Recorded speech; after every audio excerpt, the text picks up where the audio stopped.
या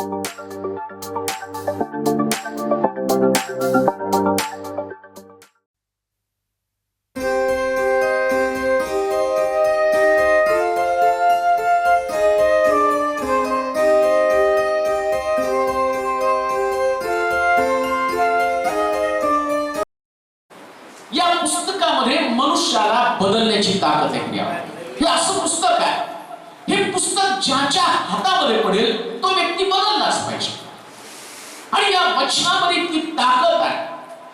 आम्ही जर देवाच्या वचनावर हुकूम चालायला निघालो तर आम्ही स्वतःचे कधीच राहू शकणार नाही. आणि 100% सत्य पवित्र शास्त्रामध्ये तुम्हाला सांगतो की परमेश्वराबरोबर चालल्यानं आमची हानी होत नाही, पण देवापासून दूर जाऊन जर आम्ही गेलो आणि देवापासून दूर गेलो किंवा देवाच्या बरोबर चाललो नाही तर नक्की आमची हानी होणार आहे. कधी कधी आम्ही स्वतःबरोबर चालत असतो, जसं मला पाहिजे तसं मी चालतो, जसं माझ्या डोक्यात कल्पना आहे त्या पद्धतीने मी चालतो.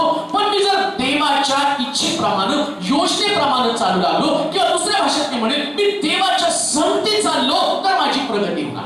देवाच्या संगती चाल. आणि ज्या दिवशी तुम्ही देवाच्या संगती चालण्याचा प्रयत्न करता तुम्ही तुमचा विचार कधी करू शकत नाही. एक मनुष्य देवाबरोबर चालतो, त्याची ओळख काय, तो व्यक्ती स्वतःचा राहत नाही, त्याचं विचार बदलतात, त्याची विचाराची पातळी बदलून जाते आणि तो फक्त देवांशीचा विचार करत आहे. देवाच्या भोवती फिरणं, देवाच्या संगती राहणं याच्यापेक्षा चांगली गोष्ट दुसरी कोणती नाही आहे. काल एक बहीण मला सारखी फोन करत होती आणि बऱ्याच दिवसापासून ती फोन करत होती, नेमकं काही कारणामुळे मी उचललं नाही. आणि तेवढ्यात तिने फोनवर सांगितलं, मास्तर मी तुम्हाला 15-20 कॉल केले पण तुम्ही उचलले नाही. मला माहित नाही, मी फार प्रॉब्लेम मध्ये होते, मी खूप अडचणीत होते आणि मी खूप रात्री जागून काढल्या, वेगवेगळ्या ठिकाणात राहिले. पण ते म्हणजे तुम्ही फोन उचललं नाही, बरं केलं, कारण त्या दिवसामध्ये तुम्ही टीव्हीवर वचन गाजवत होता आणि ते ऐकलं आणि ऐकल्याबरोबर जे विचार माझ्या डोक्यामध्ये होते ते सगळे निघून गेले आणि मी आता एक पॉझिटिव्ह व्यक्ती बनले. देवाच्या वचनामध्ये बदल करण्याची ताकद आहे. हे बदलतो, व्यक्तीला बदलतो, त्याचे विचार बदलून टाकतो. आणि लक्षात ठेवा, ज्या मनुष्य बदलतो त्यास तो स्वर्गाच्या दिशेने निघालेला असतो. जो व्यक्ती आहे त्या ठिकाणामध्ये थांबतो त्याला समजायचं तो जगातच राहणार आहे. जगामध्ये राहणं हा तुमचं ध्येय, तुमचा उद्देश असता का म्हणजे तुम्हाला स्वर्गामध्ये पोहोचायचं आहे. आणि स्वर्गामध्ये पोहोचत असताना तिथं आमच्या स्वतःमध्ये आम्हाला बदल करावा लागतो, रोज रूपांतर करावं लागतं, परिवर्तन करावं लागतं. मी स्वर्ग आणि नरकाचे उपदेश ऐकल्यानं मी स्वर्गात पोहोचणार नाही. आम्ही म्हणाल तो जरा जोरात आम्ही म्हणाल आणि म्हणतो किती सुंदर स्वर्ग आहे. संडे स्कूलला गाणं पण गातो नाही का, स्वर्ग है ऐसी माना वो मेरा, हाँ वहां क्या नहीं, वहां भूख नहीं, प्यास नहीं, कष्ट नहीं. गाणं काय आंसू नहीं. स्वर्ग ऐसी सुंदर जगह, मेरा यीशु रहता वहां पाप नहीं, वहां शाप नहीं, वहां भूख नहीं, वहां प्यास नहीं, वहां आंसू नहीं, काही सुद्धा त्या ठिकाणी नाही. हे चित्र किती सुंदर आहे. पण तिथं जात असताना ती कल्पना आम्ही केली, मला स्वर्गात पोचायचंय, पोचायलाच पाहिजे. नाही पोचलं तर मग पृथ्वीतलावरती आमची धडधड नाहीये. तिथं त्रास आहे, तिथं संकट आहे, तिथं आजारपण आहे आणि सगळ्यात मोठी गोष्ट अँटी ख्राइस्ट आहे. हो 7 वर्ष नाही का, 7 वर्ष तो किती भयानक आम्हाला छळणार. अजून जगामध्ये त्याचं राज्य नाही, त्याच्या राज्यासाठी असणारे हस्तक तो तयार करत आहे, त्यानं त्याचं काम चालू केलेलं. तसं देव त्याच्या लोकांना तयार करत आहे, तुम्हाला आणि मला त्यानं तयार केलं, तो तुमचं परिवर्तन करत आहे. आता सैतानाला पण हस्तकाची गरज आहे आणि या सैतानाचा प्रमुख हस्त कोण तर तो ख्रिस्त विरोधक, तो अँटी ख्राइस्ट. तो अँटी ख्राइस्ट या जगामध्ये त्याच्या हस्तकांना तयार करत आहे आणि त्याच्या हस्तकांना तयार करण्याचं एक झलक तो दाखवत आहे. तसं येशूने त्याची झलक दाखवली. मोठमोठे सेवक गंज प्रार्थना करून येते, त्यांच्या प्रार्थनेने लोकांचं जीवन बदलतंय, आरोग्य मिळतंय, शांतीचं जीवन येते, परिवर्तन होतंय, गुंड बदलतंय, मवाली बदलतंय, चोर बदलतंय, वेश्या बदलतंय. हे सगळं येशूचे सेवक काम करत आहे. आता सैतान पण तिथं काम करतंय आणि तो काम करत असताना बसून नेमकं काय करतो, तो अशा लोकांना तयार करत आहे की ते लोकांना त्रास देत आहे, होय त्यांच्या जीवनामध्ये पीडा पाठवत आहे. आणि असे भयंकर प्रकारचे लोक जगामध्ये अस्तित्वात आहे. अशी भयानक आर्थिक संघटना अस्तित्वात आले. ते माणसाला कुत्र्यासारखं कापत आहेत, गळा चिरून मारत आहेत.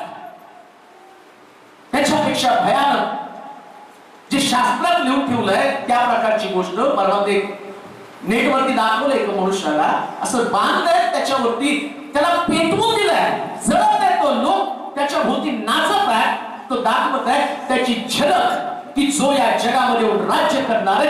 आणि त्याची झलक आता आम्ही पाहत आहोत. संभाळा, तयार व्हा, देवाबरोबर चालण्याचं निश्चित करा.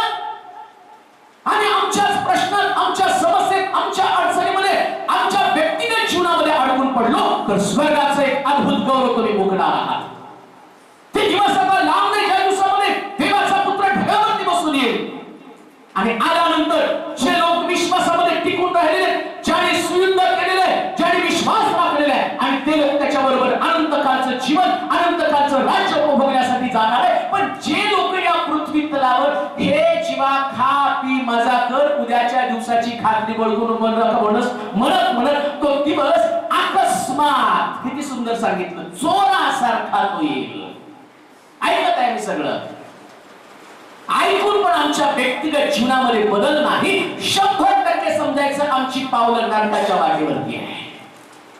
नरक आमच्यापासून लांब नाही, यातना आमच्यापासून लांब नाही. आमचं जीवन, आमचं शरीर, आमचा आत्मा त्या भयानक प्रकारच्या वेदनेसाठी तयार केला गेलेला आहे. परंतु या दिवसामध्ये आम्ही देवाबरोबर चाललो तर आमचा काय फायदा होणार? ती म्हणाल तिथं नरकात जाऊ नये म्हणून देवाच्या बरोबर चालायचं का? होय, नरकात जायचं नाही म्हणून तर आम्हाला देवाबरोबर चालायचं. एक मनुष्य दोन, एक तर तो देवाबरोबर चालतो, नाही तर सैतानाबरोबर चालतो. असं नाही होऊ शकत नाही मी थोडं देवाबरोबर चालतो आणि थोडं सैतानाबरोबर चालतो. जर मी देवाबरोबर चाललो तर देवाबरोबर चालता चालता देवाचे गुण माझ्यामध्ये येऊ लागतात, त्याचे स्वभाव माझ्यामध्ये येऊ लागतात, परिवर्तन व्हायला लागतं, माझा स्वभाव बदलला जातो, माझे विचार बदलले जातात, का तर मी देवाबरोबर चाललेलो आहे. पण ज्या दिवशी मी देवाबरोबर चालण्याचं बंद करतो, मी स्वतःबरोबर चालतो, त्यास मी स्वतःचे विचार जास्त करू लागतो, मी स्वतःच्या विचारांमध्ये जास्त मग्न होतो, माझ्या भावना जास्ती जाग्या होतात. मी निराश झालो, मी दुःखी झालो, मी आजारी पडलो, कित्येक वेळा मी मुळेच माझं नुकसान होऊ लागतं. आणि सैतान नेमकं तुमच्यातला तुला जागा करण्याचा प्रयत्न करते. आणि पौलामध्ये मात्र ख्रिस्त जागा झालेला. आता मी माझ्या खेळात नाही तर ख्रिस्त माझ्याकडे राहतो. ख्रिस्तासाठी जगा, ख्रिस्तासाठी आपलं जीवन समर्पित करा. आणि ते केल्याशिवाय माझ्यासमोर दुसरा पर्याय नाही. जर दुसरं ऑप्शन असतं तर मी सांगितलं असतं, पण दुसरा पर्यायच नाही. हो, देवाच्या बरोबर चालण्याशिवाय पर्याय नाही. मग देवाच्या बरोबर चालण्याचा मला काय नेमका फायदा होणार आहे? काय देवाच्या संगती मी चाललो? पण इतर शास्त्रामध्ये देवाबरोबर चालण्या संबंधानं अतिशय चांगल्या गोष्टी सांगितलेल्या आहेत. आणि परमेश्वर त्याच्याबरोबर चालता चालता एक मनुष्य ज्याच्या संगती चालतो तो त्याच्याविषयी विचार करू लागतो. पहिला व्यक्ती जो देवाबरोबर चालला त्याचं नाव अब्राहम. हा अब्राहम देवाबरोबर चालताना असं चालला नाही. कारण नाही का, जे तुम्ही चर्च मध्ये मंडळीमध्ये आलेले लोक आहात, त्या खुर्चीवरती बसलेले लोक तुम्ही आहात, एक गोष्ट मला तुम्हाला सांगायची, देवाबरोबर असंच चालू नका. नाही तर एक म्हण आहे मराठीमध्ये, नाही का, गाढव मेलं भुजांगण, शिंगरू मेलं येल झाल्यानं. कधी कधी आम्ही देवाबरोबर चालतो, पण चालता चालता देवाकडे न पाहिल्यामुळं एक रविवार चर्चला आलो, 2 रविवार चर्चला आलो, 2010 मध्ये आलो, 2011 मध्ये आलो, 2012, 2013, 2014, 15, 16, 17, 18 नंतर कब्रस्तान. आणि विचारलं देवाबरोबर चालण्याचा फायदा काय झाला? तसं त्यांनी साक्ष सांगितले. आता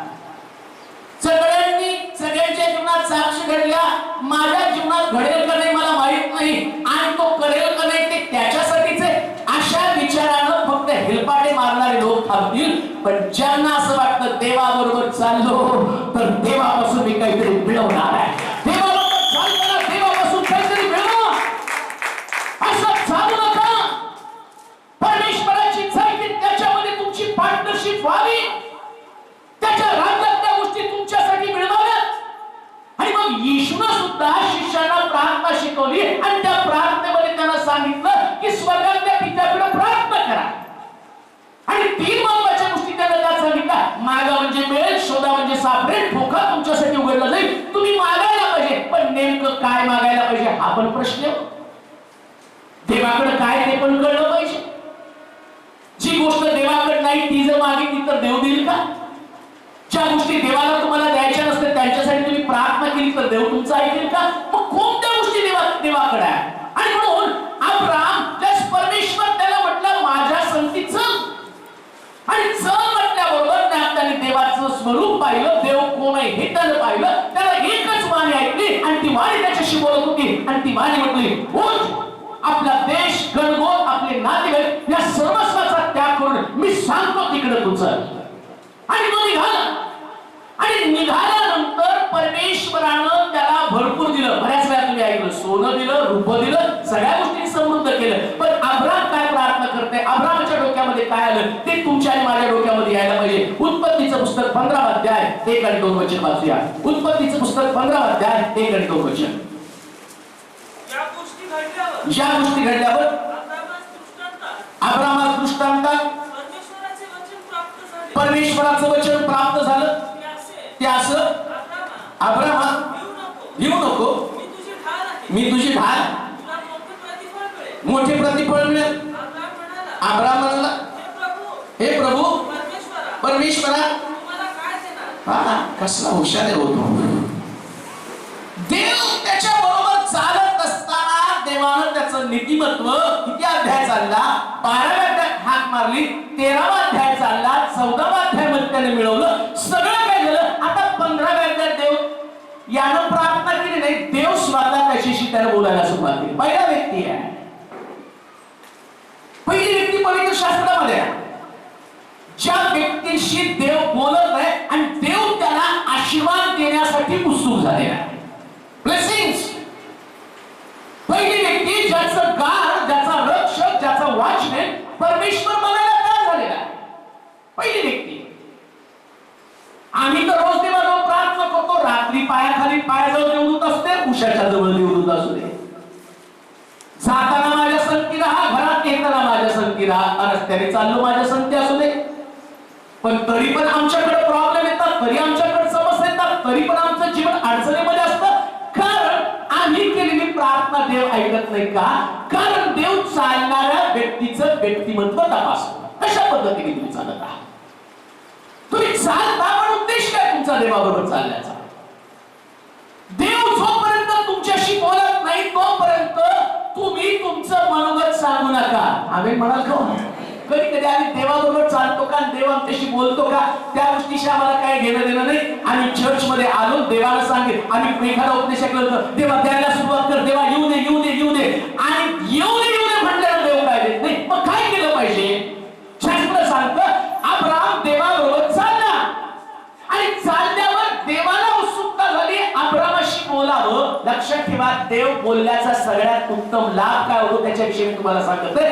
देव माणसासारखं बोलत नाही. आम्ही म्हणालो देव माणसासारखं बोलत नाही. समजा मी तुमच्याशी बोलायला सुरुवात केली तर तिथं मी पीटरशी बोलताना म्हणेल पीटर हे गाणं वाजव, ते गाणं वाजव. मी रोहितशी बोलताना म्हणेल आपल्याला बाहेर तिथं फरशा टाकायच्या आणि कशा पद्धतीने टाकायच्या ते मी त्यांच्याशी बोलेल. मी कुणाशी तरी वेगवेगळ्या पद्धतीने, कोण शिक्षक असेल त्याला म्हणत तुम्ही ट्युशन द्या, आणखी पैसे कमवा.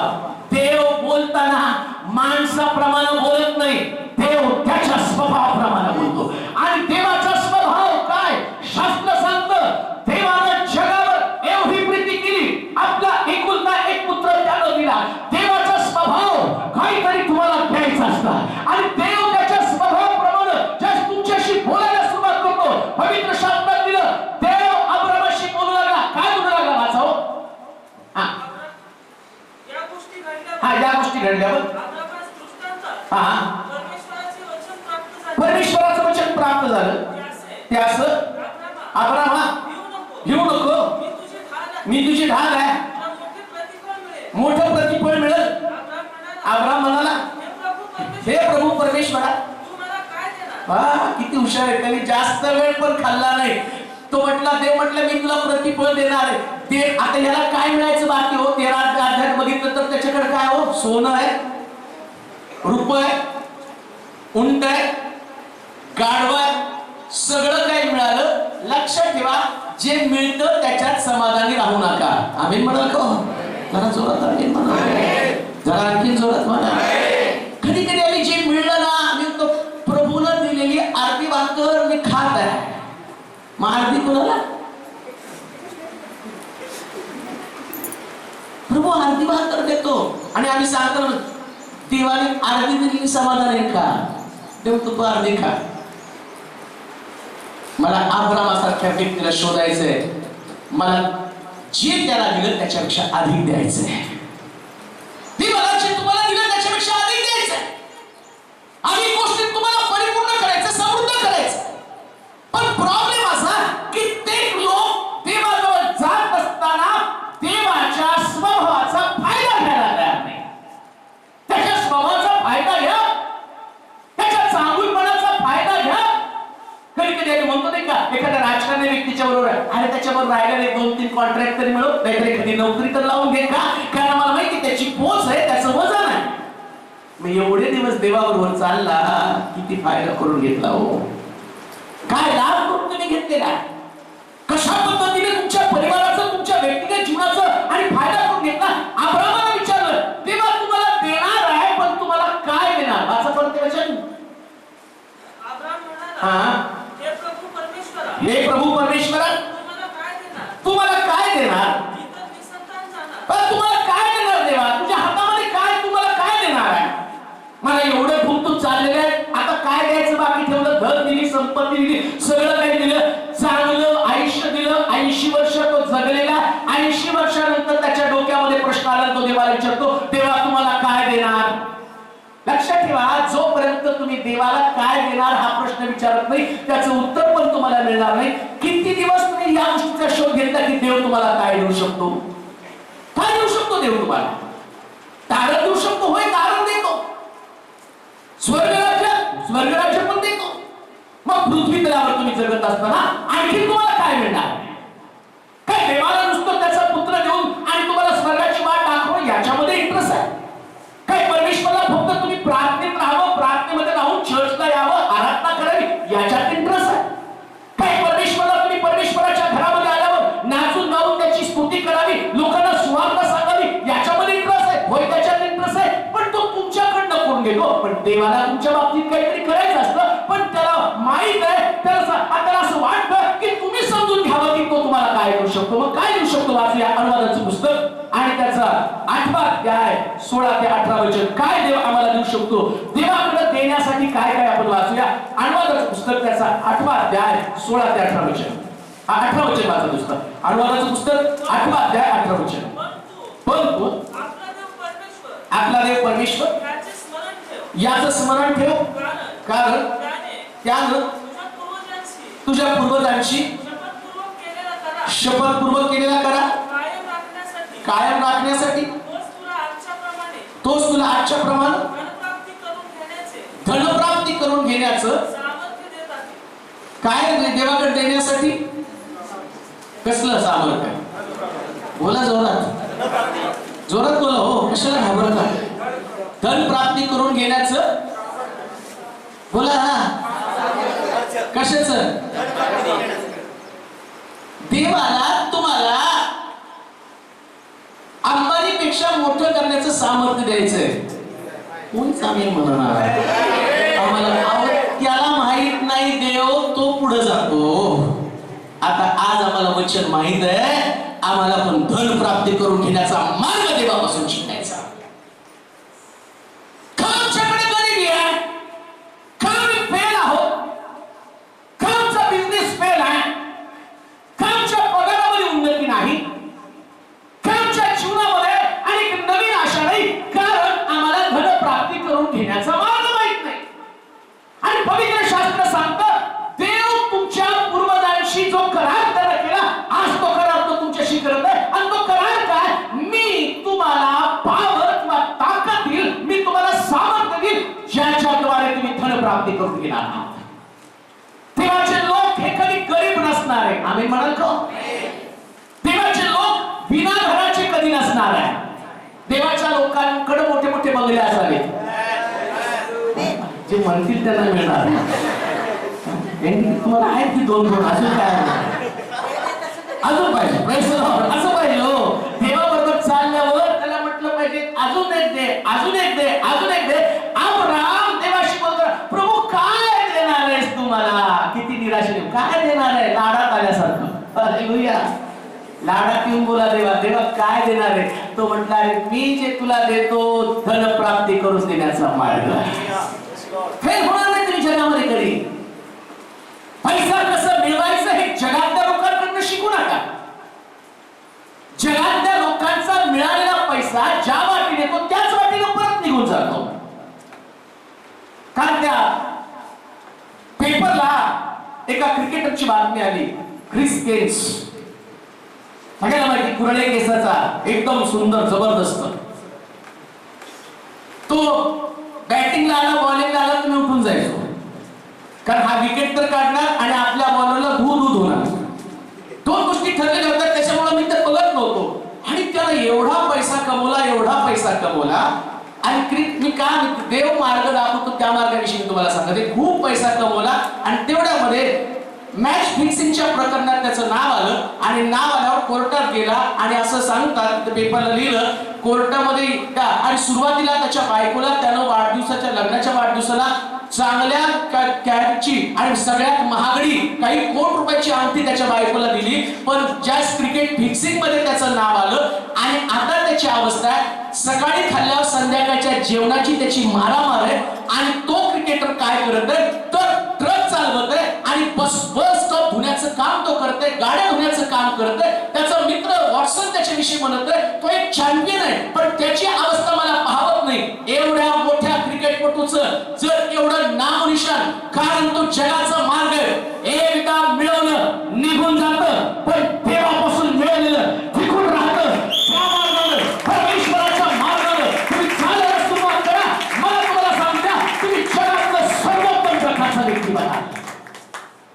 त्याचं नाव ख्रिस्त आहे, पण त्याच्यात ख्राइस्ट नाही. हो, धिक्कार आहे त्याच्या नावाची.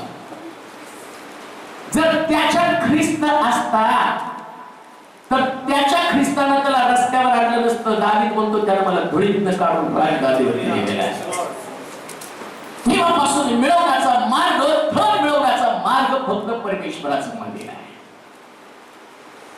देवाच्या मंदिरात तुम्ही आला, त्याची आराधना केली, त्याची प्रार्थना केली, तुम्ही सगळ्या गोष्टी बाजूला ठेवा. तो करार करत आहे. कोणता करार? ज्या दिवशी तुम्ही त्याच्याशी करार करता, जसा स्वप्नीलने करार केला, मी परमेश्वराच्या मंदिरात येईल, तो म्हणतो मी तुला मार्ग दाखवेन. कसला? धन कमवण्याचा मार्ग. ऐकून घ्या, तुमचा आजचा दिवस हा रविवारचा दिवस तुम्ही काम, धंदा, बिझनेस सगळं बंद करा. का? कारण त्यानं मिळवलेलं जास्त मार्गाने जाईल. पण इथे येऊन तुम्ही इन्व्हेस्टमेंट कराल तर इथून मिळालेली गोष्ट घटणार नाही, ती वाढणारी गोष्ट आहे. धन प्राप्त करून देण्याचा मार्ग परमेश्वराचं मंदिर, देव आमच्याशी करार करत आहे. त्याच्यापासून शिका. प्रभू, माझ्या लेकराला या जगामध्ये मोठा व्यक्ती बनायचा आहे. माझ्या पतीला या जगामध्ये मोठा व्यक्ती बनायचा आहे. मला स्वतःला माझं करिअर घडवायचं आणि मी जीवनामध्ये यशस्वी व्यक्ती बनायची. त्याच्यासाठी तू मला मार्ग समजावून सांग, कशा पद्धतीने मी धन मिळवावं. काय तुम्ही बिझनेस करण्याच्या विचारामध्ये आहात का? काळजी करू नका. देवाला आपल्या योजना सादर करा. माझा देव त्याच्या योजनेप्रमाणे तुम्हाला पुढे घेऊन जाईल. कारण त्याच्यासारखं धन मिळवणं आणि धन मिळवण्याचा मार्ग दुसरा जगामध्ये कोणी सांगू शकणार नाही. जगामध्ये पुष्कळ तत्वज्ञानी विद्वान लोक जे तुम्हाला मार्ग सांगतील, पण त्यांच्या मार्गाने चालल्यावर हमखास तुम्ही धनवान व्हाल असं नाही. पण ज्या मार्गाने देवाचं वचन जाण्यासाठी सांगतं, हा 100% धनवान होणारा मार्ग आहे. हा 100% धनवान होणारा मार्ग आहे. आणि 100% धनवान होणाऱ्या मार्गाने आम्ही गेलं पाहिजे. मग त्याच्यासाठी तुम्हाला कोणत्या ओळखीची गरज नाही. आज सकाळी तुम्ही सगळ्या ताकदवान व्यक्तीच्या ओळखीची लोक आहात. आणि त्याची सत्ता, त्याची ताकद या युगातही संपणार नाही आणि येणाऱ्या युगात पण संपणार नाही. आज सकाळी तुम्ही इतक्या पॉवरफुल इतक्या श्रीमंत व्यक्तीची आणि ओळख तुम्हाला होत आहे की ज्या व्यक्तीची संपत्ती आताही संपणार नाही आणि येणाऱ्या युगात पण संपणार नाही. अशा विद्वान ज्ञानी व्यक्तीची ओळख तुम्हाला होत आहे की जो व्यक्ती तुमचं रक्षक आहे, जो व्यक्ती तुमच्या बरोबर चालतो, म्हणून धन प्राप्ती करून घेण्याचं सामर्थ्य तो तुमच्यामध्ये घालत आहे, ते टॅलेंट तुमच्यामध्ये घालणार आहे. तुमचा मुलगा हुशार नाही हा प्रॉब्लेम नाहीये. म्हणत बरेच लोक म्हणतात कसं व्हायचं याचं समजत नाही मला. नाही समजत तर चर्च मध्ये घेऊन या. हालेलुया. आपोआप तो श्रीमंत होईल. शिरीष ब्रदर आता तो नाही म्हणून सांगतो, त्याला सांगू नका. आमच्या आईला नेहमी त्याची काळजी वाटायची. शाळेला जर म्हटलं तर एवढी मोठी वीट घेऊन तुम्हाला सरायला मारायला काय तर त्याला रागवलं म्हणून. सर म्हटलंय डोक्यात घाल मोठा जरा पळून आला. शाळा सोडली. मग त्याला मी खूप मारलं, म्हणजे शाळेला जा, कारण मला माहिती शाळेत नाही गेलं त्याचं पुढं कसं होणार. ती शाळा पण सोडली आणि मी मारायला होतो म्हणून दोर आणला, त्या भिंतीला वाशाला बांधला आणि वाशाला बांधून फाशी घ्यायला निघाला. म्हटलं मर, एकतर मर नाही तर शाळा शिक, नाही तर काम कर. मग तो म्हटला मी शाळा शिकत नाही, काम करतो. कामाला गेला. आता याला 8वी पासला कोण काम देणार? वॉचमनचं काम मिळालं, रात्रपाळी मिळाली. मी धन प्राप्ती करून घेण्याचा मार्ग तुम्हाला सांगते, देवाचा मार्ग कसा आहे. वॉचमनच्या कामाला गेला. 8वी पास झाल्यानंतर त्याचं वय जास्त नव्हतं, 14-15 वर्ष असेल. आणि तेवढ्यामध्ये सावली दिसली, त्याला वाटलं भूत दिसलं, तिथं बेशुद्ध पडला. सत्य घटना विचारा जाऊ. 8 दिवस आजारी पडला. 8 दिवसांनी बरा झाला. म्हटलं परत वॉचमॅनच्या कामाला जायचं, कारण तुला काम केल्याशिवाय गत्यंतर नाही. पण हाती काय लागत नव्हतं. आईला मोठा प्रश्न पडायचा की याचं कसं होणार. प्रार्थनेमध्ये आला, त्याला गव्हर्नमेंटची नोकरी लागली नाही, पण बायको गव्हर्नमेंटची मिळाली. Hallelujah, hallelujah. जरा जोरात म्हणा, जरा जोरात म्हणा हालेलुया. परमेश्वर धन प्राप्तीचा मार्ग सांगतो. त्याचं शिक्षण नव्हतं, त्याला बुद्धी नव्हती, पण त्याची बुद्धी जेवढी होती त्यानं इथं चालवली.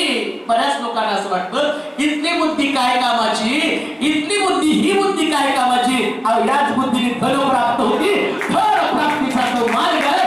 देवाची आराधना करणं, परमेश्वराच्या जवळ जाणं, हा धन प्राप्तीचा मार्ग. आता तुमच्याकडे काय नाही, या जगामध्ये यशस्वी होण्याचा फॉर्म्युला तुमच्याकडे नाहीये का? या जगामध्ये सक्सेसफुल होण्यासाठी तुम्ही म्हणता की माझ्याकडे टॅलेंट नाही का? तो माझ्याकडे आहे ना, माझ्याकडे मार्ग मी तुला देईल. कशा पद्धतीने व्हायचं. परवा विशालला रविवारी एका व्यक्तीचा फोन आला. हेलो, मैं रिजर्व बैंक से बात कर रहा हूं, जरा आपका एटीएम नंबर बताइए. धन प्राप्तीचा मार्ग त्याचा. आणि ते पण खूप भोळा आहे, त्याला बऱ्याच गोष्टी समजायला लागतात. पण इकडे आल्यावर तो म्हणता हा बोलो बोलो साहब, और क्या क्या चाहिए. मग त्याने डॉक्युमेंटची लिस्ट सांगा, ये चाहिए वो चाहिए, वो तुम्हारा नंबर चेंज करने का. आता याला पण बुद्धी आली तेव्हा आल्यामुळं. त्याला म्हणायला लागला, मैं एटीएम नहीं जानता, वो क्या रहता है वो एटीएम. रखता हूं साहब. हालेलुया. जो व्यक्ती देवाच्या घरात आहे त्याचं धन जाऊ शकत नाही. देव त्याचं धन वाचवतो, त्या व्यक्तीला पण वाचवतो. हा देवाचा मार्ग आहे. परमेश्वराच्या मार्गामध्ये चालणं म्हणजे देवापासून दारिद्र्य दूर होतं. जर देवाकडे आला तर दारिद्र्य दूर होणार. तुम्ही किती गरीब आहात, तुमची गरिबी तुमच्या पिढीला, तुमच्या बाळवडिलांनी तुम्हाला दिलेली देणगी असेल. बरेच वेळा असं म्हणतो माझ्या वडिलांनी काय मला दिलं, आता तुम्ही पण माझ्याकडनं काय मागू नका. लेकरं मागतात, माझ्या बापानं काय दिलं मला, मी पण तुला देणार नाही, तू तुझ्या हिमतीने मिळव. हे सगळं मिळवले माझ्या हिमतीनं. तुमच्या बापाने तुम्हाला काय दिलं नसेल, नो प्रॉब्लेम. जो देणारा बाप आहे त्याची ओळख करून द्या. हो, तो बाप, त्या बाबाची ओळख झाली तर तो बाप भरपूर प्रमाणामध्ये देणार आहे. म्हणून गरिबी तुमच्या जीवनातला शाप घालवण्यासाठी पवित्र शास्त्र सांगतं त्याच्याकडनं योग्य प्रकारचं मार्गदर्शन घ्या. धनप्राप्तीचं मार्ग देव आम्हाला सांगतो. बायबल सांगतं देवाला आमच्याकडे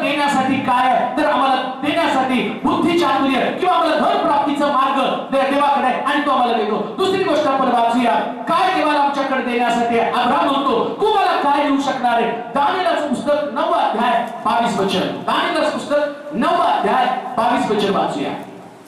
काय देवा मला देऊ शकतो? अब्राहम देवाला विचारतो, तू मला काय देणार आहेस? त्यानं मजबरोबर भाषण करून मला समज दिला. म्हणाला, दानिएला, मी तुला बुद्धी देऊन.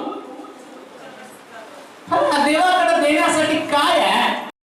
देवाकडे देण्यासाठी बुद्धी आणि चातुर्य आहे. आणि लक्षात ठेवा, हे जग फसवणुकीने भरलेलं जग आहे. या जगामध्ये कोणी व्यक्तीवरती विश्वास ठेवू शकत नाही, अशा प्रकारचं भ्रांतीनं भरलेलं जग. आणि हे जग इतकं ऍडव्हान्स आहे. या ऍडव्हान्स जगामध्ये चालण्यासाठी तुम्हाला चातुर्याची गरज आहे. आणि म्हणून शौर्य जो ज्ञानी राजा, तो ज्ञानी राजा देव त्याला स्वप्नामध्ये दर्शन देत असताना देवाला त्याला विचारलं, तुला काय पाहिजे? तर तो पहिल्यांदा त्याला देवाकडे मागितली, या लोकांमध्ये वावरत असताना मला समजेची गरज आहे, मला बुद्धीची गरज आहे, चातुर्याची गरज आहे. तुमचा आयक्यू जर वाढवायचा आहे तर त्याच्यासाठी तुम्हाला बदाम खाल्ल्यानं तुमचा आयक्यू वाढणार नाही. प्रेज लॉर्ड म्हणाल का? किती पण बदाम खा. मी ते पेपरला नेहमी यायचं, बदाम खा म्हणून खूप खायला लागलो. पण तसंच आहे, काय नाही वाढत, जाडी वाढते, बाकी काही होत नाही. पण बायबल सांगतं, जो व्यक्ती प्रार्थना करतो, प्रार्थना करायला सुरुवात केल्याबरोबर देवाचा दूत येऊन त्याला बुद्धी आणि चातुर्य देतो. Hallelujah, hallelujah. का देवाकडनं चातुर्य आणि बुद्धी घ्यायची?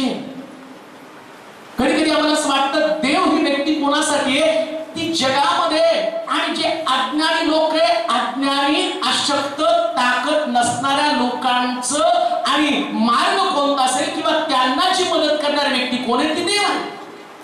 ज्यांच्याकडे ज्ञान आहे, ज्यांच्याकडे बुद्धी आहे, अशा लोकांना देवाची गरज नाहीये. ते आपल्या बुद्धीनं देवावरती मात करू शकतात. आणि कित्येक वेळा मला असं वाटतं की बुद्धिवादी लोकांनी देवाच्या अस्तित्वावर कधी विश्वास ठेवता कामा नये. जर मी बुद्धिवादी व्यक्ती आहे तर मला देवाच्या अस्तित्वावर आणि कुठल्याच प्रकारचा विश्वास ठेवता कामा नये. आणि पवित्र शास्त्र सांगतं, देव हा सगळ्यात ऍडव्हान्स आहे. ज्या गोष्टी तुमच्याकडे आता आहेत, तुमच्याकडे आता मोबाईल, आता वाजला ना मोबाईल तुमच्याकडे, पण देवाकडे किती अगोदर होता? वाचले दुसरे राजे, आलाच तो विषय तर बोलू आपण. दुसरे राजे 6 अध्याय 10 ते 12 पर्यंतची वचन. हा, पण बंद ठेवा मोबाईल तरी पण. हा, वाचा. दुसरे राजे 6 अध्याय 10 आणि 12 वचन, 10 ते 12 वचन. हा, ज्या ठिकाणी जाऊ नको अशी सूचना इस्रायलाच्या राजास देवाच्या माणसाने केली होती. तेथे त्यानं लोक पाठवले. असा आपला बचाव एक दोनदाच नव्हे, अनेकदा केला. आरामाच्या राजाचे मन संतापले. सेवकास बोलावून म्हटलं, आपल्यातला कोण इस्रायलच्या राजाच्या पक्षाचा आहे हे तुम्ही मला दाखवून देणार नाही का? त्याच्या एका सेवकानं त्या सांगितलं, माझे स्वामी राज, असा कोणी नाही. आपण शयनगृहात बोलता ते शब्द इस्रायलाचा एक संदेष्टा आलिशा. कसलं टॉवर तो हे, हा बोलतो इथं आणि त्याचं कॅचिंग होतं आलिशाकडं. आणि आलिशा कुठं? तर तिसरीकडं. राजा कुठं? तर बेडरूम मध्ये. आणि इस्रायलाचा राजा कुठं? तर तो हे झाडे घालत आहे. आणि बायबल सांगतं की देवाचं टेक्नॉलॉजी एवढी ऍडव्हान्स आहे. आता तर आम्हाला मोबाईलची गरज आहे. आणि मोबाईलवरून एका ठिकाणातून दुसऱ्या ठिकाणात जास्तीत जास्त आणि अमेरिका आणि जगातला एखादा देश तिथपर्यंत पोहोचू शकतो. कदाचित काही दिवसांनी मी मंगळावरती बोलणार आहोत. मंगळावरती आणि त्या ठिकाणात एक मोबाईल पाठवलेला आहे आणि मंगळावरती एक यान पाठवलं, त्या यानाबरोबर एक मोबाईल पण पाठवलेला आहे. परवर्षी पेपरला दिलं होतं. एक यान पाठवलं त्या यानावरती आणि एक मोबाईल पाठवला.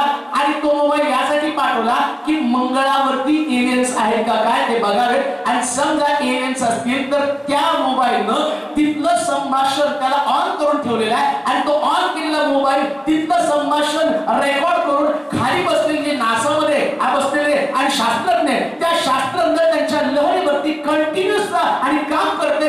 एक तरी शब्द त्यांनी बोलावा आणि तो कॅच करावा, आणि मग आम्ही जगाला दाखवून देऊ एलियन जगामध्ये अस्तित्वात आहे. आणि त्यांनी त्यांची टेक्नॉलॉजी वापरली आता 2000 वर्षांनी. होय, पण मला तुम्हाला सांगू द्या, आमच्या देवाकडची टेक्नॉलॉजी हजारो वर्ष अगोदर ती अस्तित्वात होती. राजा शेण ग्रहामध्ये बोलत होता आणि देव त्याला आणि त्या सगळ्याच्या माध्यमातून आयुष्याला सांगत होता, हे पहा आरामाच्या राजाचा प्लॅन अशा पद्धतीने, आणि त्याला समजावून सांग या पद्धतीने तू वाटचाल करावी. आणि आरामाच्या राजाला पुरा प्रश्न पडतो, कोण जाऊन सांगत होतो? देवाकडे ते ज्ञान आहे. मित्र असं म्हणतो, त्यांनी फेकलेल्या 4000 वर्षापूर्वी फेकलेल्या वस्तू आता आम्ही घ्यायला किती बुद्ध व्हायला नाही का? 4000 वर्षापूर्वी तरी फेकले मोबाईल सॅटेलाइट सगळं. आता त्याच्याकडे याच्यापेक्षा ऍडव्हान्स आहे. काय ऍडव्हान्स आहे माहिती का? ब्रेन मॅपिंग आता आमच्याकडे आलंय. पण येशू ख्रिस्त 2000 वर्षापूर्वी त्यानं एकही मशीन लावली नाही. एका घरात येशू ख्रिस्त प्रार्थनेला गेला आणि मरिया तिथं आली. तिनं आलावस्त्र कुपी, मौलवान कुपी त्याच्या चरणावर फोडली, आणि फोडल्यावर 1.25 लाख रुपयाचं नुकसान केल्यावर तो यहूदा इस्करियोतीचा विचार करत आहे, मनातल्या मनात मेंदूतल्या लहरी त्याचं ब्रेन मॅपिंग येशूने केलं. मेंदूमध्ये त्यानं विचार केला, एवढ्या पैशाची नासडी कशाला? तेवढ्यात त्याचं ब्रेन मॅपिंग करून त्यानं म्हटलं, गोरगरीब नेहमी तुमच्या बरोबर असतात. अरे मी तर आता मरून जाणार आहे, तिने माझ्या उत्तर कार्यासाठी हे केलेलं आहे. त्याचं ब्रेन मॅपिंग 2000 वर्षापूर्वी टाकून दिलेली टेक्नॉलॉजी आज आम्ही म्हणतो सगळ्यात ऍडव्हान्स टेक्नॉलॉजी. 2000 वर्षापूर्वीची ऍडव्हान्स टेक्नॉलॉजी देणारा देव किती ऍडव्हान्स आहे, किती ज्ञान त्याच्याकडे. म्हणून लक्षात ठेवा, जर तुमच्याकडे चाणाक्षपणा नसेल, चातुर्य नसेल, देवाकडे बघा. अब्राहम म्हणतो, देवा तुम्हाला काय देणार आहे? तो म्हणतो, मला तुला ज्ञान द्यायचंय. देवाच्या लोकांनो, जेवढे शास्त्रज्ञ होऊन गेले, सांगा बरं विमानाचा शोध कोण लावला? जॉन. गुरुत्वाकर्षणाचा शोध न्यूटन. सांगा की बोला, चुकलं तर चुकलं. कुठं तुम्हाला मी पेपर तपासून मार्क देणार? बल्बचा शोध कोण लावला? एडिसन. आहे की नाही? एडिसनला विचारलं, 1000 शोधानंतर त्याला बल्ब सापडला. एक पत्रकार गेला त्याच्याकडे विचारायला. आता बल्बचा शोध लागल्यावर तुम्हाला कसं वाटलं? फार बरं वाटलं. म्हटलं तुमचं मत काय? एक गोष्ट मला समजली, कारण 1000 प्रयत्नानंतर त्याला बल्बचा शोध लागला. 1000 वेळा त्यांनी वेगवेगळे प्रयोग केले, 1000व्या प्रयोगाला त्याला शोध लागला. मग तुम्हाला कसं वाटलं? आणि तुम्हाला लोकांना काय संदेश द्यायचा? त्यानं काय संदेश दिला माहिती का? मला लोकांना सांगायचं, 999 प्रयत्नात बल्बचा शोध लागत नाही, तर 1000 प्रयत्न करावे लागतात. जगामध्ये विद्वान व्यक्तीला 1000 प्रयत्न करावे लागतात, त्यास एक शोध लागतो. पण देवानं शब्दानं सगळ्या विश्वाचा शोध लावून ठेवला. एवढा ज्ञानी आमचा देव आहे, एवढं ज्ञान त्याच्याकडे. आणि त्याच्यापासून तुम्हाला त्याला वाटतं की ते ज्ञान कोणाला तरी द्यावं. आज मला सुद्धा वाटतं पवित्र शास्त्रातलं जे वचन आहे ते तुमच्यापर्यंत जावं. माझं मन असं असतं लोकांना देवाच्या वचनाचं आणि सांगावं, एखादं वचन माझ्याकडे ते मला उलगडा केल्याशिवाय चैन पडत नाही. मग देवाकडे पण रहस्य भरलेली आहे, अथांग रहस्य आहे देवाकडे. त्याच्या डोक्यामध्ये चाललेले विचार जबरदस्त अशा प्रकारचे विचार. म्हणून ज्या देवानं एडेन बाग तयार केली, या एडेन बागेमध्ये त्याला 2 गोष्टी दिलेल्या आहेत. तो म्हणजे जीवनाच्या झाडाचं फळ आणि बऱ्या वाईटाचं किंवा ज्ञानाचं फळ. आणि तुम्हाला माहिती का, ज्या देवानं ते फळ आदामाने खाऊ नको म्हणून सांगितलं आणि आदामाने ते फळ खाल्लं, तो म्हटलं याला बागेतनं घालवा का? कारण हा आमच्या सारखा एक झालेला आहे. म्हणजे तो देवासारखा कसा बनला? कारण त्यानं ज्ञानाचं फळ खाल्लं. ज्ञान ही देवाची मक्तेदारी आहे आणि देवाकडे अचाट प्रकारचं ज्ञान आहे. ते एक फळ खाल्लं, अर्ध हवेला दिलं, स्वतः हवेने अर्ध खाल्लं, आदामाला अर्ध दिलं. आणि म्हणून लक्षात ठेवा, स्त्री आणि पुरुष दोघं पण पूर्ण ज्ञानी नाही. कधी कधी आम्ही मंत्र म्हणतो, काय हात मॅडल्या का हो, तिने तर खायचं होतं, याला पण एक पूर्ण द्यायचं होतं, एक तर हिनी तर खायचं होतं. नाही तर झालं काय, त्यांनी आधीच मॅड दोघही. आता काय झालं, अर्ध खाल्लं ना अर्ध, म्हणून आम्ही हाफ मॅड आहोत. हालेलुया, हालेलुया म्हणावं सुरुवात. तुमच्याकडे कोण हाफ मॅड असेल तर चांगलं बनण्यासाठी देवाकडे जाऊया. हालेलुया, तो ज्ञान देणारा देव आहे. देवाचं ज्ञान आधार अशा प्रकारचं ज्ञान आहे, तो तुम्ही तुला चतुर करण्यासाठी आलेलो आहे. मी तुला विद्वान करण्यासाठी आलेलो आहे. कधी विचार करू नका मी परमेश्वराच्या घरामध्ये गेलो म्हणून आल्याला काय दिसणार विसरलो. तो आल्यावर म्हटला की स्वप्नील म्हटला, मी चर्च मध्ये पाऊल टाकले तिकडून एक शब्द आला. आणि तो शब्द काय, देव नाही म्हणणारा मूर्ख आहे. का हो, ज्याला देव आहे हे कळतं ना, तो सगळ्यात जास्त ज्ञानी आहे. आणि तुम्ही कितीही काही केलं तर देव जोपर्यंत ज्ञान देत नाही तोपर्यंत आमच्याकडे येऊ शकत नाही. ज्ञान देण्यासाठी देवाचा मार्ग आहे. माझ्याकडे विद्वान आली म्हणजे मी देवाच्या अस्तित्वावर शंका घेणं हा मूर्खपणाचं लक्षण आहे. ज्ञानी विचारवंत बनण्यासाठी जे ज्ञान देवाला ठेवले ते ज्ञान देवाकडे मागा, चातुर्य देवाकडे मागा. आणि जर देवाच्या हातामध्ये पडता, तुमच्यासारखं चातुर्य जगात दुसरं कोणाकडे नाही, कोणाकडे नाही हो. मला त्या टीव्हीला दाखवायला लागले जगातले सगळ्यात श्रीमंत कोण, वर्ल्ड मधला श्रीमंत कोण निघाला, बिल गेट्स नाही, बेनिहिन. हालेलुया, जरा सोडत म्हणावं, कोण श्रीमंत हो. आणि भारतातला कोण निघाला, विनाकारण. हालेलुया, अंबानीचं दिसतंय, आमचं दिसत नाही हो. Hallelujah, hallelujah. माझ्याकडे बघून कसं संशय नाही. Hallelujah, hallelujah. बायबल सांगतं देवाकडे जे ज्ञान आहे ते ह्या प्रकारचं ज्ञान आहे. पण ते इंग्लिश बद्दल मला बोलता म्हटले सुरुवातीला, तुमचे एमबीए झाले का हो? म्हणलं नाही. मग हे सगळं बिझनेस करताना फायनान्स उभा करणं, लोकांना सांगणं, हे सगळं तुम्ही एमबीएच्या माणसाला जमत नाही. तुम्ही चर्च बांधलं, फायनान्स उभा केला, लोकांना वचन मागितलं, कसं हो? ते वरचं ज्ञान आहे हो. हे वरचं ज्ञान हे टिकणारं ज्ञान आहे. मग त्याच्यासाठी पुस्तकी ज्ञान तुम्ही किती वापरलं, कसा रीतीने पैसे उभे करावे, कशा रीतीने उभे करावे, त्याला फक्त एकच माध्यम आहे, प्रार्थना करावी. आपोआप देव सगळं काही आम्हाला पुरवतो. प्रेज लॉर्ड म्हणालो. म्हणून ज्ञान देवाकडे मागा. तुमच्याकडे ज्ञान नसेल तर देवाकडे ज्ञान मागा. त्याच्याकडे देण्यासाठी सगळं काही आहे. आणि म्हणून बुद्धी आणि चातुर्य देवाकडे मागा. त्यानंतर दुसरी गोष्ट देवाकडे काय वाचूया, ती दुसरी गोष्ट मत्थ्याचं शुभवर्तमान 20वा अध्याय 4थं वचन.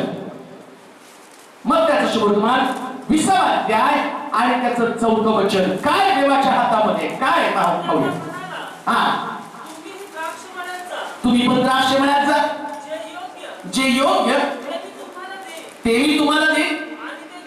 ते गेले. बस. दुसरी गोष्ट देवाकडे देण्यासाठी काय हो, सगळेजण बोला, काय लिहिले तिथं? नाही, तेच दुसरा भाग. जे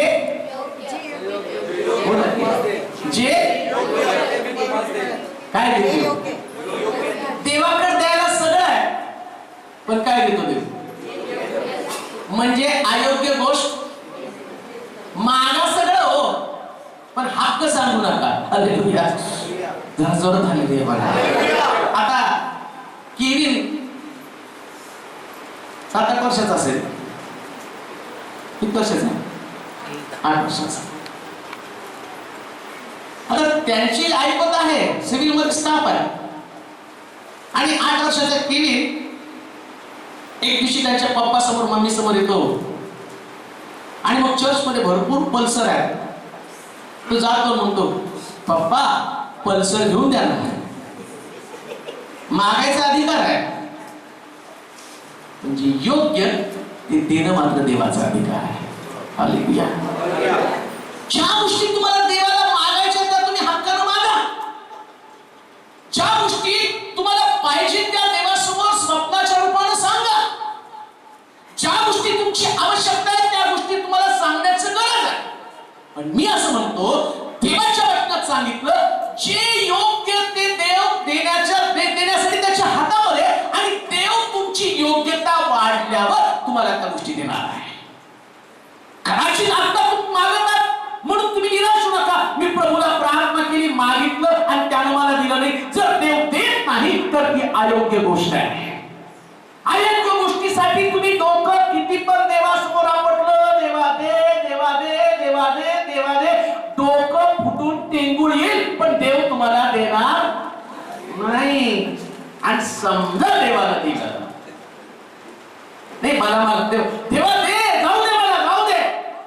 अरे जाऊ नको रे बाबा, मला ते देता येत नाही तुला, आणि माझ्या वतीनं तू इस्रायल लोकांना शाप देऊ शकत नाही. तो म्हणला नाही प्रभू, मी त्याने मला घरभर सोनं दिलं, मग सोनं पाहिजे कमी पाहिजे. तो म्हणला तू पाहिजे, फक्त मी जातो आणि बघतो. कशाला सोनं बघायचंय हो, जाऊन घ्यायचंच नाही तर कशाला बघायचं. होईल का नाही इच्छा, जाऊन बघितलं तर 2-4 आणि तो एखादं लॉकेट तर घेऊन यावं आणि सोन्याचं घड्याळ तर घेऊन यावं, काहीतरी घर भरून सोनं देणार का किती हो, घर भरून. आणि देव म्हटलं जाऊ नको, पण तो म्हटलं नाही मी जातो. तो म्हटलं जा, दिली परमिशन, गो. जीवनाच्या सागरात नाव माझी डोलती पाण्याने, मस्त नाव डोलत डोलत आली. गाढवावर बसून मला नाही वाटत जाताना त्याच्या डोक्यात देव होता. जाताना त्याच्या डोक्यात काय सलो, घर भरून सोनं आहे त्याच्या डोक्यात होतं.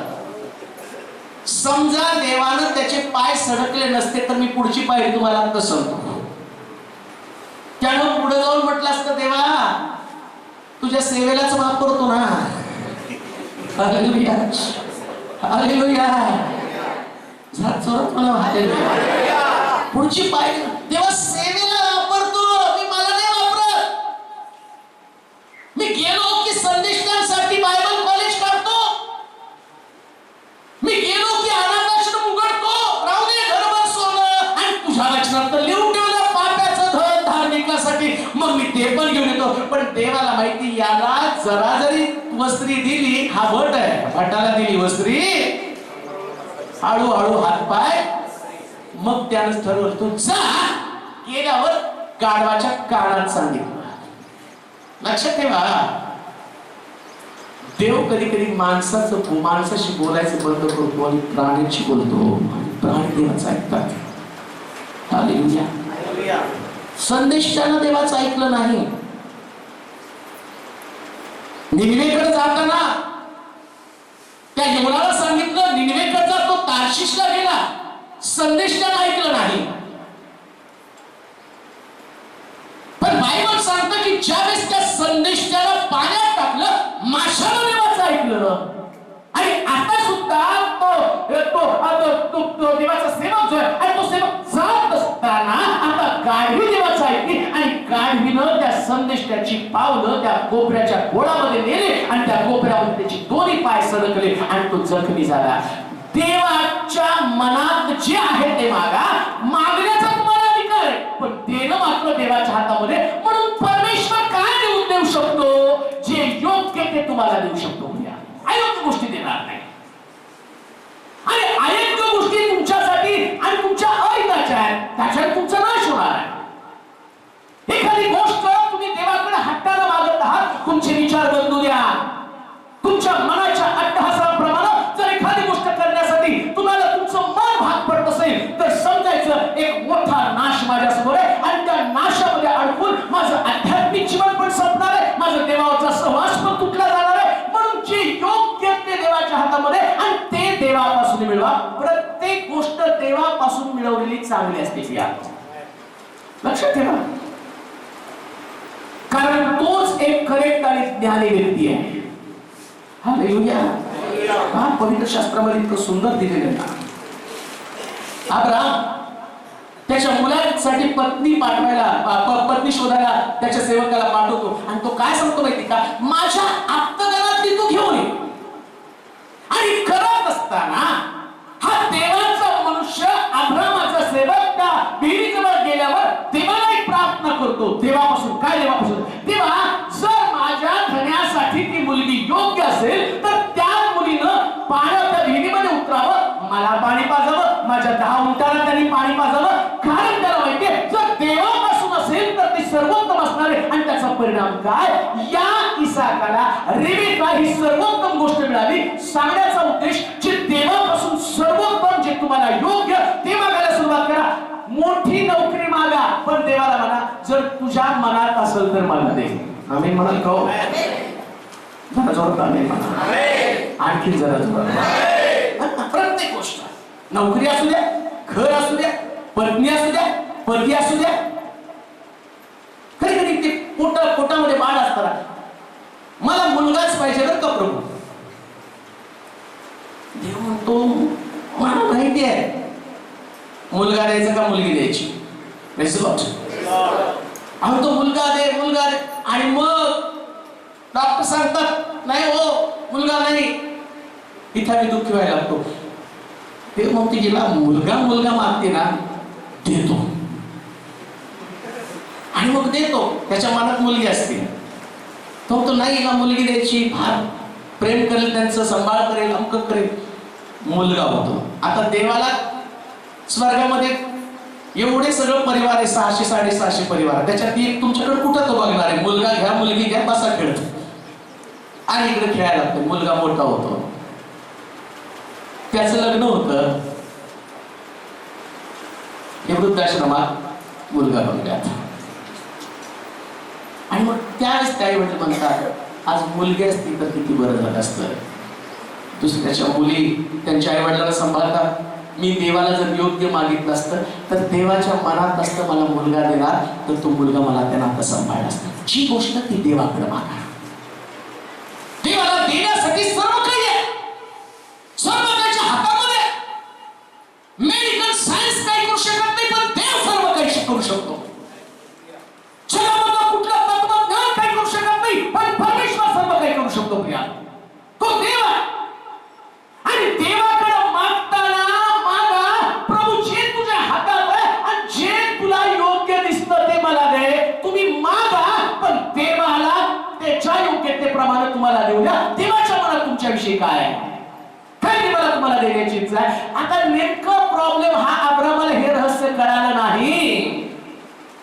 परमेश्वर त्याला म्हटला माझ्या हातात जे जे मी तुला देईल. आणि काय झालं, त्याच अब्रामाला देव म्हटला मी तुला एक मुलगा देणार आहे. मुलगा देणार आहे म्हटल्यावर देवाच्या मनातलं ऐकण्याच्या ऐवजी कोणाच्या मनातलं ऐकलं होतं ना, सारेच्या मनात लागल. काय तुला वाटतं ग, ते म्हटले अहो आणखीन एक बायको करा. ठीक आहे हागा घेतली त्याने हागा. देव अब्रामाला सारेपासून देणार होता. लक्षात ठेवा, देवाचे प्लॅन, देवाच्या योजना आम्हाला पटत नसल्या तर देव त्याच्या योजना बदलत नाही.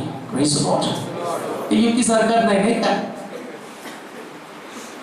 17 घ्या, 19 घ्या, 43 घ्या, 15 घ्या, तिथे ऍडजस्टमेंट, तिथं तो सरकार आहे. युती आम्हाला करायची, त्याच्या फॉर्म्युल्याप्रमाणे आम्हाला चालायचंय.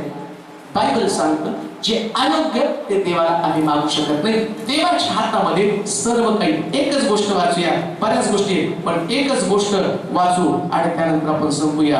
निर्गमाचं पुस्तक 33 अध्याय 14 वचन. निर्गम 33:14.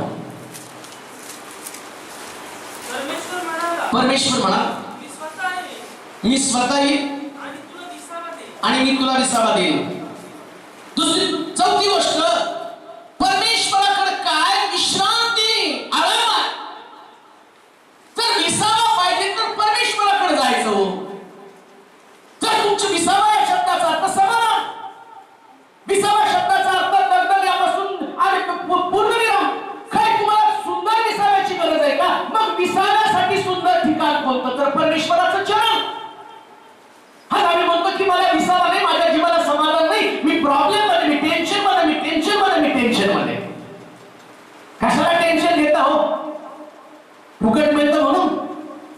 हालेलुया. सगळ्यात स्वस्त आणि फुकट काय असेल तर टेन्शन. कधी कधी ते नसतं तरी टेन्शन येतं. आणि मग म्हणतानाच म्हणतो आज सगळं ठीकठाक दिसतंय, आता उद्या काहीतरी भयानक घडणार आहे.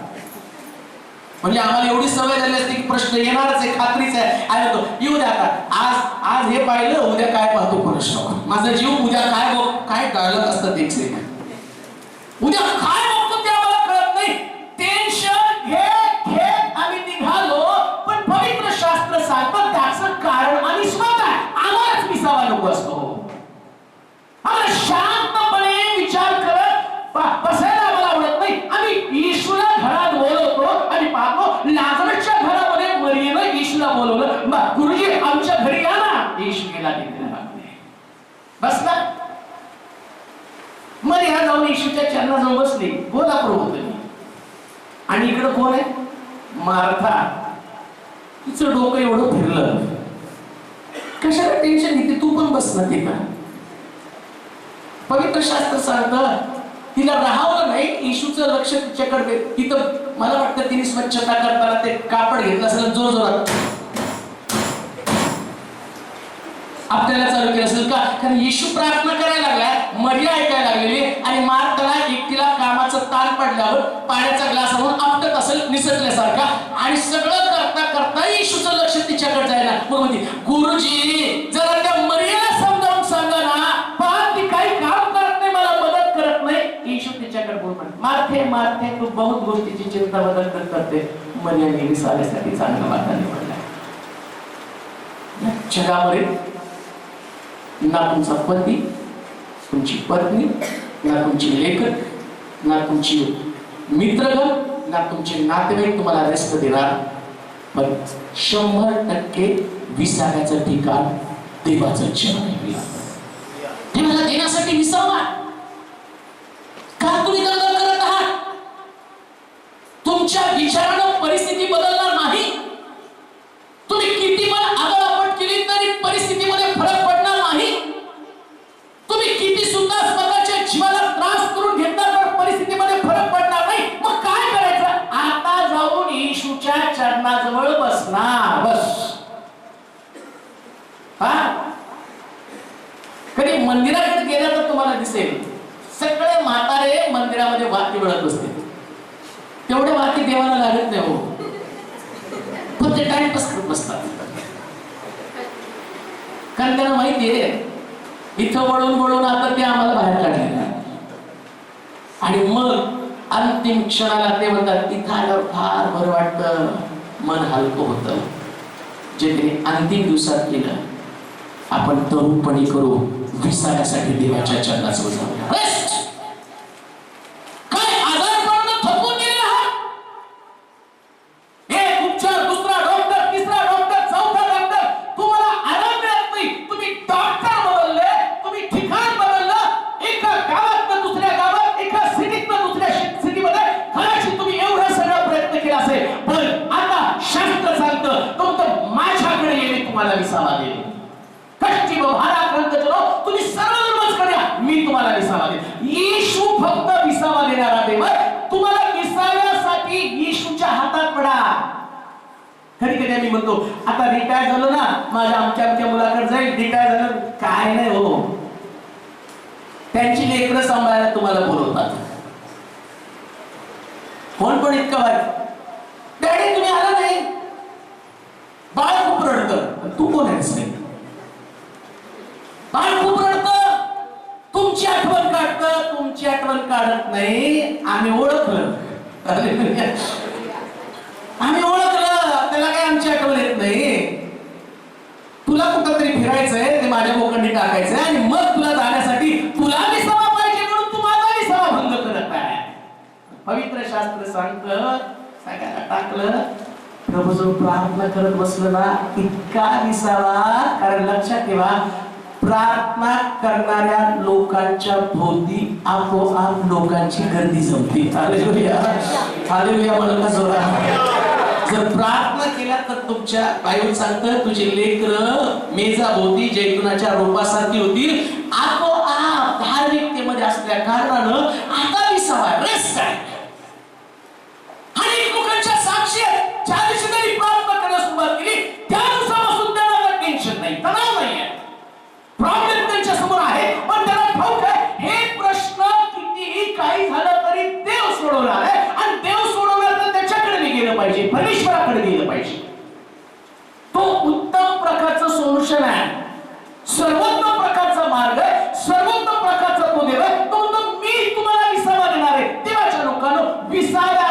ठिकाण फक्त परमेश्वराचं मंदिर. व्यर्थ गोष्टीची दगदग करत बसू नका, इथं तिथं विचार करत बसू नका. एकदम शांत बसायचं, बायबल वाचायचं, प्रार्थना करायची, चर्च मध्ये यायचं, आराधना करायची, हात उंच करायचं आणि काही पण असलं तर नाचत नाचत देवाची स्तुती करायची. लक्षात ठेवा, तुम्ही नाचता नाचता तुमचं टेन्शन कुठं पळायला सुरुवात होतं कळत पण नाही. आनंद आनंद आनंद आनंद आनंद. आणि घरी गेल्यावर परत त्या टेन्शन मध्ये लोळत बसायचं नाही. आम्हाला ठाऊक आहे आमचा देव आम्हाला विसावा देणार. विसावा म्हणजे सुटका, समाधान, शांतता, मनामध्ये आनंद. परमेश्वर म्हणतो मी तुला विसावा देईल, मी तुला विसावा देणार. कुठली मेडिसिन नाही तुम्हाला जे तुम्हाला विसावा देऊ शकते. डॉक्टर तुमच्या मेंदूला शांत करण्यासाठी फक्त झोपेची गोळी देतात. उठल्यावर पुन्हा तुम्ही तेच टेन्शन, तोच तणाव, कालांतराने झोपेची गोळी पण काम करत नाही. जर ईश्वर त्या अवलंबून राहिला ना, आपोआप शांत झोप लागते. मग घरात किती पण आगळापट झाली तरी बोलत असते. हालेलुया. तो तेव्हापासूनचा विसावा आहे. Praise Lord. जोरात प्रेज लॉर्ड म्हणाल का? एकदम शांत, काही पण होऊ द्या. चले दो चालतं म्हणजे तुमचं. आपण कुठंतरी बघायचं, निवांत झोपायचं. Hallelujah hallelujah. मी शिकलो, मला पहिले नाही टेन्शन, लोक पळापळी कर असं असं. एक तर देव अरे गटके गप्पू सोड गप्पूस. Hallelujah hallelujah. आता नाही, आता फक्त माईक घेतो मग ओरडत राहतो. कारण मला माहित आहे याच्यासारखा विसावा दुसरी. एकदम सुंदर ठिकाण, एकदम सुंदर ठिकाण. प्रॉब्लेम घेऊन पहिल्यावर ते वाढतात हो. लक्षात ठेवा, ह्या प्रॉब्लेमचं असं आहे, ते पळायला लागलं की वाढतात. काय वाटतात माहिती का? हे प्रॉब्लेम एका दगडाप्रमाणे आहे. एक प्रॉब्लेम तुम्ही घेऊन गेला ना, अशी तुमची पिशवी असते की ती पिशवी आतमधल्या दगडाला फोडते. काही ते घट्ट आहे आणि आतल्या दगडाला फोडल्यावर एका प्रॉब्लेम मधनं दुसरा प्रॉब्लेम, दुसऱ्यामधनं तिसरा, तिसऱ्यामधनं चौथा, चौथ्यामधनं पाचवा, एवढे प्रॉब्लेम वाढत राहतात की त्यातनं सुटका मिळत नाही. मग काय करायचं माहिती का? पिशवीच टाकून द्यायची. हालेलुया. दुसरं कोणतरी उचलून घेऊन जाईल. Praise Lord. तुम्ही शांत राहा, देवाच्या चरणाजवळ बसा. म्हणून म्हटलं माझ्याकडे देण्यासाठी तुम्हाला विसावा आहे. देवाकडे देण्यासाठी तुम्हाला काय? अब्राहम म्हणतो प्रभू तुला मला देण्यासाठी काय आहे? तो म्हटला मला तुला देण्यासाठी विसावा. शेवटची एकच गोष्ट वाचू, मला देवाला मला देण्यासाठी काय? एकच लास्ट गोष्ट वाचू आणि मग ते आपण संपूया. काय देवाकडे आपण योहानाचं सुसमाचार 10 अध्याय 15 वचन. काय येशूला प्रभूला आमच्याकडे आम्हाला देण्यासाठी काय? योहानाचं सुसमाचार 10 अध्याय 15 वचन. हा फार सुंदर आहे. मी उत्तम मेंढपाळ आहे. जसा पिता मला ओळखतो, मी पित्याला ओळखतो, तसे जे माझे त्यांना मी ओळखतो. जे माझे ते मला ओळखतात. मेंढरांसाठी काय देतो? अब्राहम म्हणतो तू काय देऊ शकतो? शेवटी देव म्हणतो मी प्राण देऊ शकतो, तर बाकीच्या गोष्टी देऊ शकत नाही. काय शेवटी काय व्यवस्था? तू धन मागितलं तरी मी तुला देतो म्हणतो. तू ज्ञान मागितलं तर मी देतो म्हणतो. चाकुले मागितलं तर मी तुला देतो म्हणतो. विसावा पाहिजे तरी मी तुला देतो. पण अजूनही तुला विश्वास नाही का? मी काय देऊ? देव म्हणतो मी प्राण सुद्धा देऊ शकतो. एवढं त्याचं तुमच्यावरती प्रेम आहे. देवाच्या लोकांनो, प्राणापेक्षा मोलवार गोष्ट जगात कोणती नाही. आणि पवित्र शास्त्र सांगतं आमचा देव आम्हाला प्राण देऊन सुद्धा सोडू शकतो. काय तुम्ही अशा संकटामध्ये आहात? तुम्हाला वाटतं तिथं तुमचा प्राण जाईल? नाही जाऊ देणार ते. तो म्हणतो मी माझा प्राण देऊन तुझा प्राण वाचवेल. तुम्ही अशा प्रकारच्या त्रासामध्ये आहात, तुम्हाला वाटतं की मला मदत करणारा कोणी नाही. स्वर्गातले एक वाणी तुमच्या कानावरती आज पडत आहे. जे माझे ते मला ओळखतात, तुम्ही त्याला ओळखलं का? तो तुमच्यासाठी प्राण सुद्धा द्यायला तयार. ओळखा त्याला. असलं प्रेम करणारा देव तुम्हाला जगात सापडणार नाही की जो तुमच्यासाठी प्राण द्यायला तयार आहे.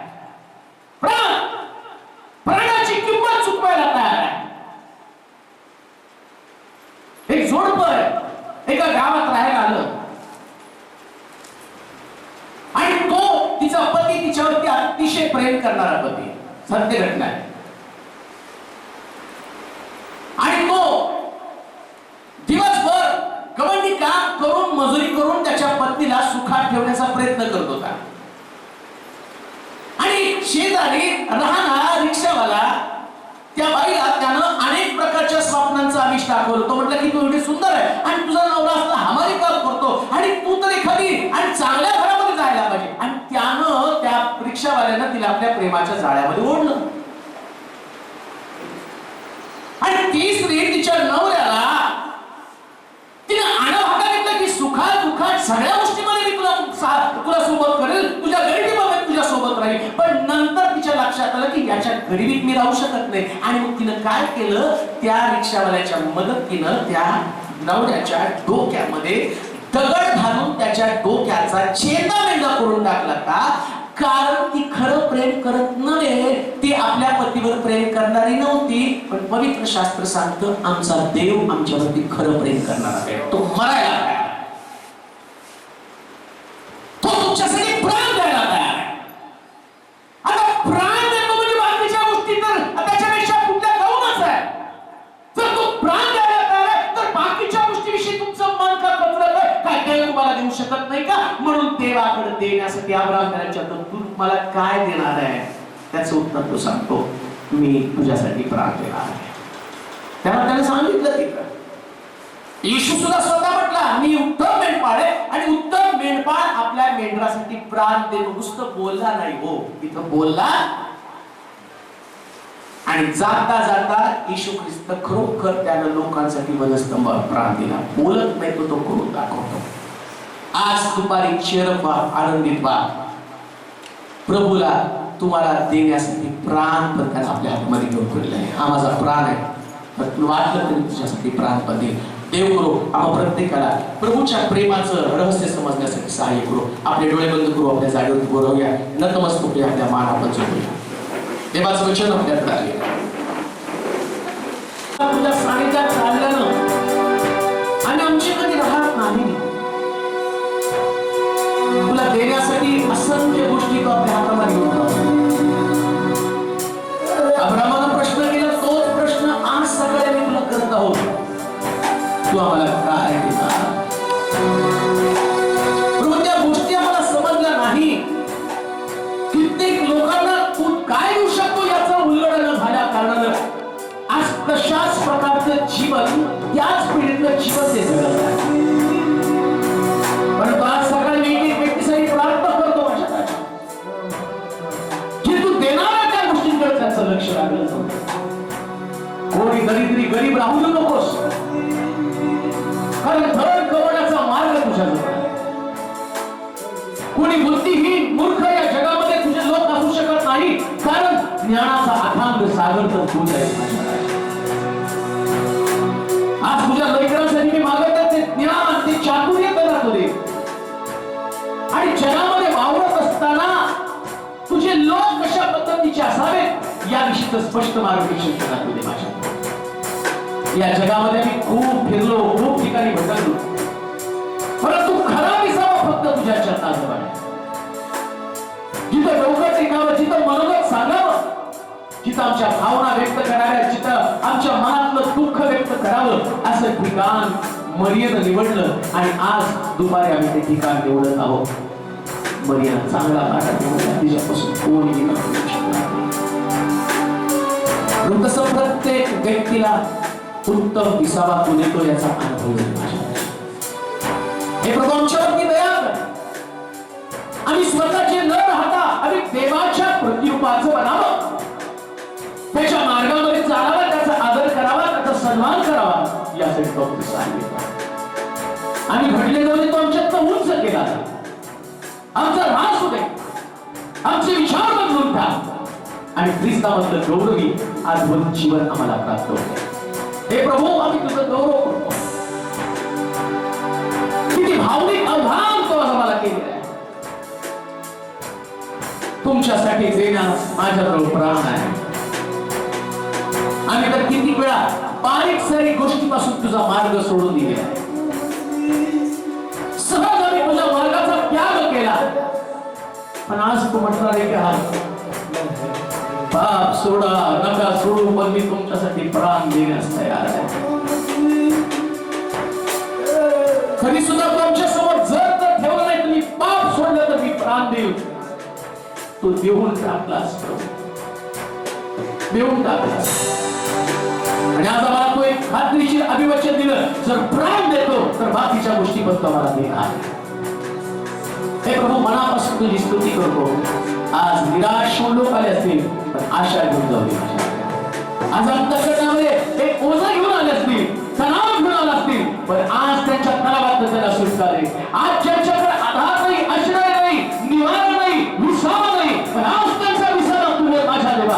आम्ही सर्व चिंता, आम्ही सर्व काळजा येशू तुझ्या पायाजवळ ठेवतो. आम्हाला ठाऊक आहे की आमच्या प्रश्नातनं सुटका देण्याचं सामर्थ्य तुझ्यावर आहे. तुझी स्तुती करतो, तुझं गौरव करतो, तुझी महिमा करतो राजा. आतापर्यंत आम्हाला उत्तमातल्या उत्तम गोष्टी तू दिल्या. आतापर्यंत केलेल्या सहाय्याबद्दल तुला धन्यवाद दे. नव्याने सर्व तुझ्या हातामध्ये पडत असताना मान, महिमा, गौरव, सन्मान तुला दे.